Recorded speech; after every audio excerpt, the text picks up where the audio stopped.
Shri Swami reveals the secret of becoming an incarnation of God and having become an incarnation, how to maintain God within oneself. He also shares some miraculous events from his early life. Lord Datta is well known for severely testing devotees. You'll be surprised to know how Lord Datta even tested Shri Swami and also saved his life. Finally, Shri Swami relates a wonderful and even amusing true story in which two devotees in different places simultaneously saw the divine wheel called Vishnu Chakra behind Swami's head.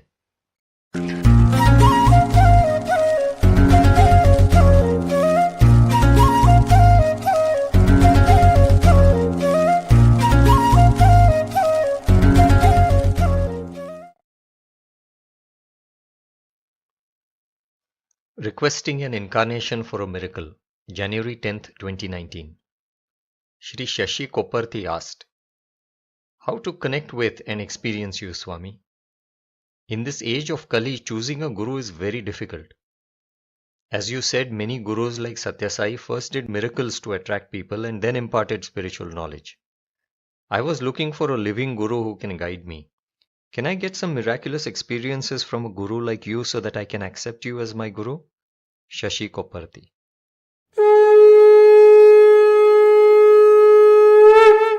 Swami replied, O learned and devoted servants of God,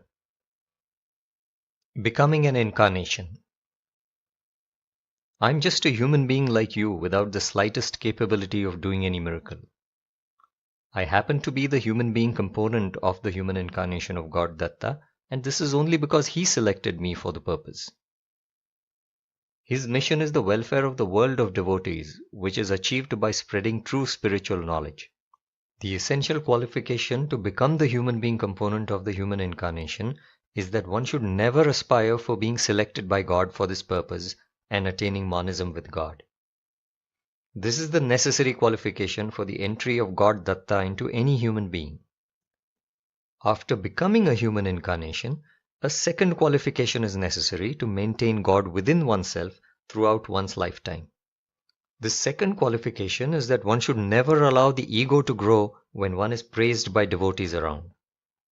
If the human being component becomes egotistic, God Datta will quit such a human incarnation and the human being component will remain as a mere human being, as in the case of Parashurama. Externally, the human being component in the incarnation should not reject the praise of surrounding devotees. It should only reject the praise internally to save itself from the rise of the ego.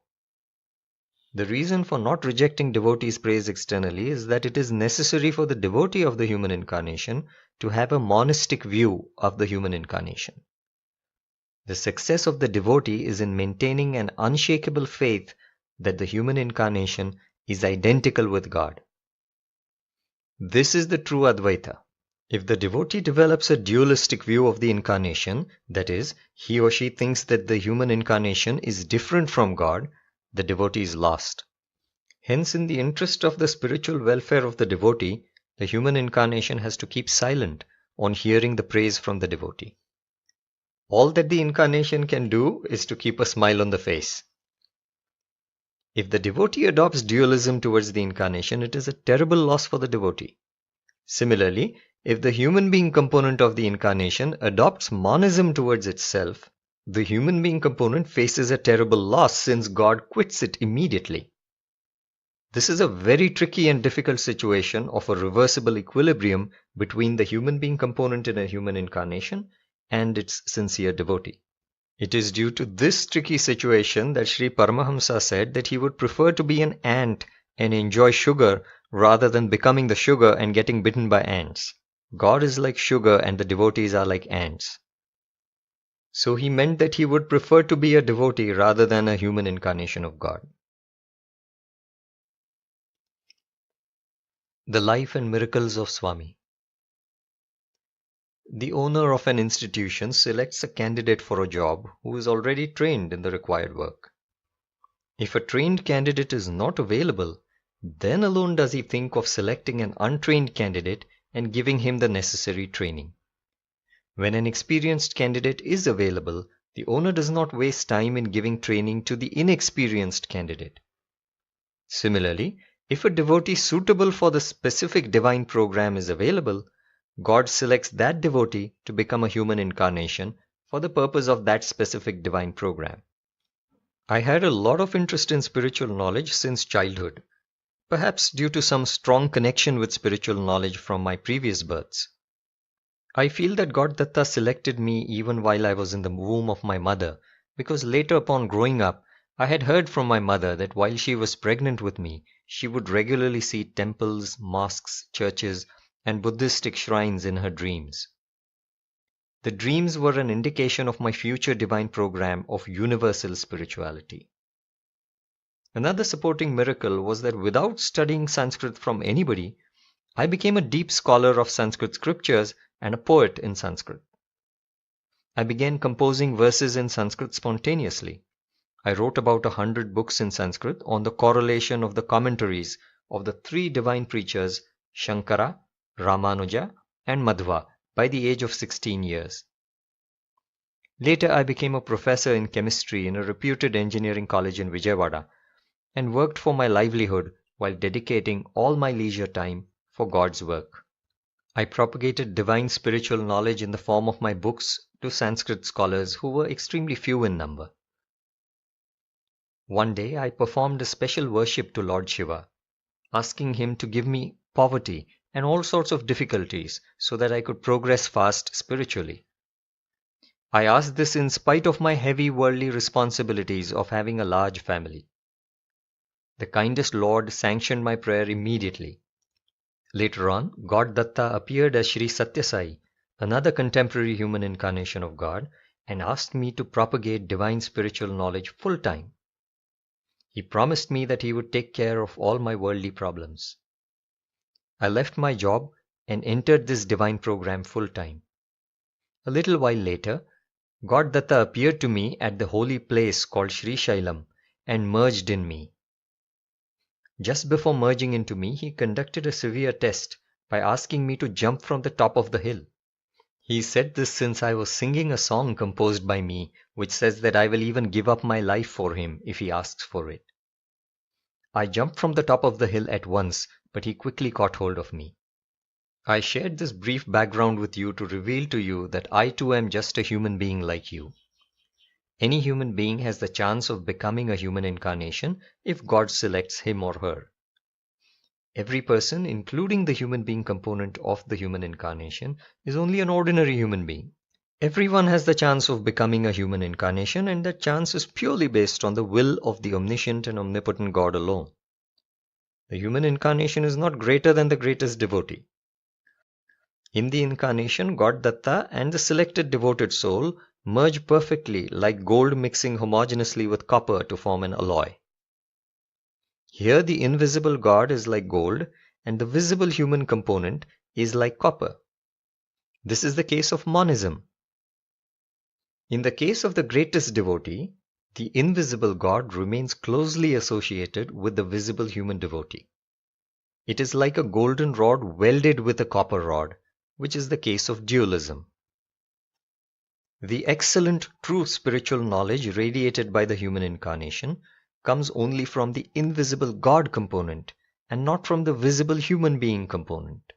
Similarly, the miracles are also exhibited only by the invisible God component and not the visible human being component at all. Your request for a miracle has been received by God Datta.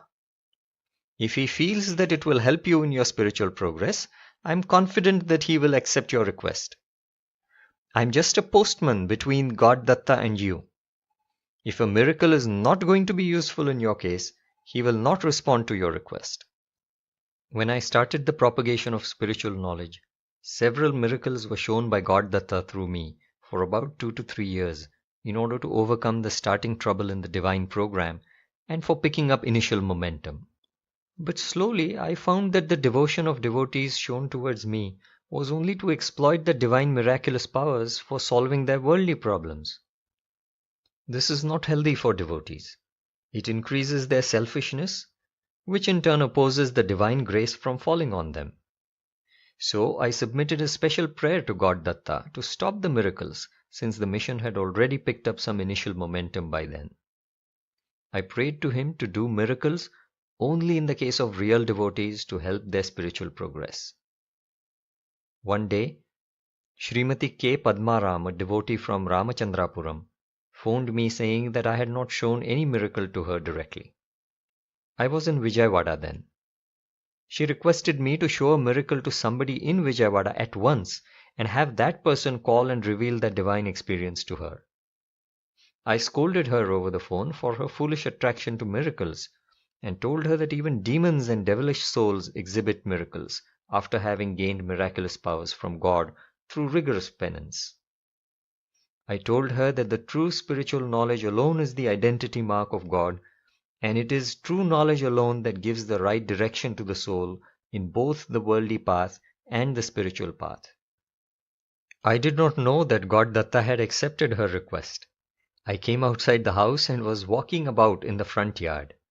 Just then, Srimati Rama, a neighbor who had arrived from Singapore and who did not know me at all, saw a radiant wheel rotating behind my head. She was terribly shocked. After some time, on my instruction, she phoned to my devotee and told her about her divine experience. Surprisingly, at the same time, another devotee located in my native place, far away from Vijayawada, also saw this divine miracle. This lady devotee was possessed by a deity called Shri Lakshmi. The possessed lady called the daughter of my sister, Srimati Bhargavi, and told her that her uncle, which is I, had shown a divine radiant wheel called Vishnu Chakra behind my head in Vijayawada. My niece immediately called and asked me why I had not shown any such miracle even to a close relative like her. I replied that even I could not see the wheel myself. Since the wheel was rotating behind my head, whenever I turned my head around to see it, it would also turn along with my head to remain behind my head.